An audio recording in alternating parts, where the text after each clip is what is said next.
દીવના Kohinoor hotel main road પર ફરી એક પ્રવાસીની ફોર વ્હીલ ગાડી રોડ પરથી ખાબકી હતી.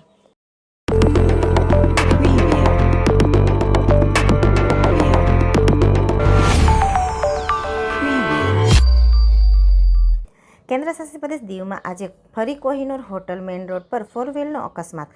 મેઇન રોડ પર આજે ફરીથી એક ફોર વ્હીલ ગાડી રોડ પરથી વળાંક લેવા જતાં ખાબકી હતી.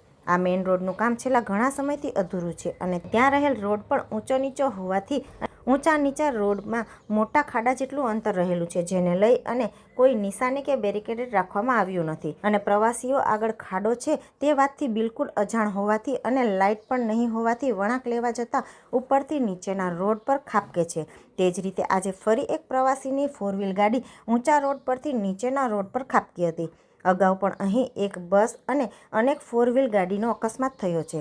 આજે પણ પ્રવાસીની આ ફોર વ્હીલ ગાડી ખાબકતા લોકોની માંગ છે કે અહીં કોઈ નિશાની અથવા અહીં વળાંક લેવાનો રોડ બંધ કરવામાં આવે, જેથી લોકોને મુશ્કેલી ના પડે અને અકસ્માતથી પણ બચી શકાય તથા વારંવાર થતી ઘટના અટકી શકે. રોડનું કામ પણ તાત્કાલિક ધોરણે પૂર્ણ કરવામાં આવે.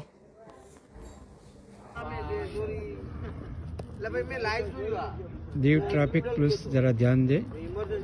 संघ सर्कल के आसपास आइंदा करीबन ये हादसा होता रहता है. यहाँ पे बैरिक की व्यवस्था होनी चाहिए. अनजान टूरिस्ट आते हैं और रास्ते में घुस जाते हैं, गाड़ियाँ पलटी होती है. देखो ये आज का ये दूसरा नज़ारा है. ऐसे इसी जगह पे ये 3 से 4 बार एक्सीडेंट हो चुका है.